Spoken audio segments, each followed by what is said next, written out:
Tanaman karnivora jadi salah satu jenis tanaman yang cukup asing bagi sebagian orang.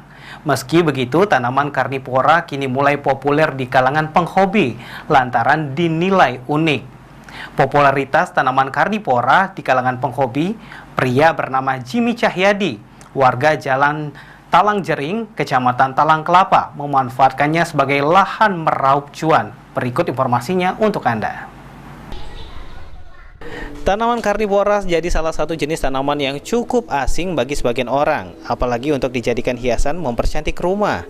Meski begitu nyatanya, tanaman karnivora kini mulai populer di kalangan penghobi lantaran dinilai unik. Nah, berbekal popularitas tanaman karnivora di kalangan penghobi, pria bernama Jimmy Cahyadi, warga Talang Jering, Kecamatan Talang Kelapa, memanfaatkannya sebagai lahan meraup cuan dengan membudidayakan tanaman karnivora di halaman rumahnya sejak tahun 2012 lalu.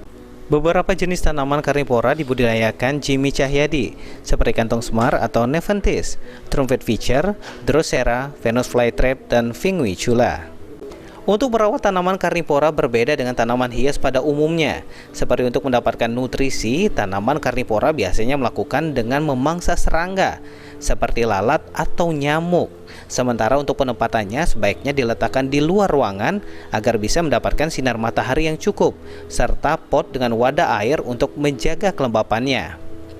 Diterangkan Jimmy Cahyadi, pembeli tanaman karnivora biasanya berasal dari kalangan kolektor tanaman hias, serta mereka yang ingin mencoba merawat tanaman dengan karakter berbeda dari tanaman hias pada umumnya.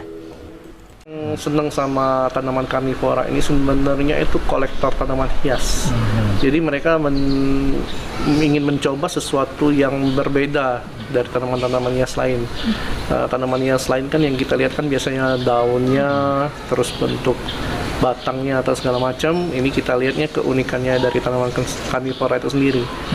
Jadi mulai dari bentuk modifikasi daun sampai ke cara mereka survive. Untuk harga tanaman karnivora cukup bervariasi, seperti bibit kantong semar dibanderol mulai dari Rp20.000, sementara kantong semar dewasa dijual dari Rp100.000. Sementara untuk bibit Venus flytrap dibanderol Rp100.000, sedangkan ukuran dewasa dibanderol Rp250.000. Diakui Jimmy, dalam 1 bulan dirinya bisa mengantongi cuan hingga Rp5 juta dari budidaya tanaman karnivora, baik melalui penjualan secara offline maupun secara online. Sandi Pratama, PAL TV.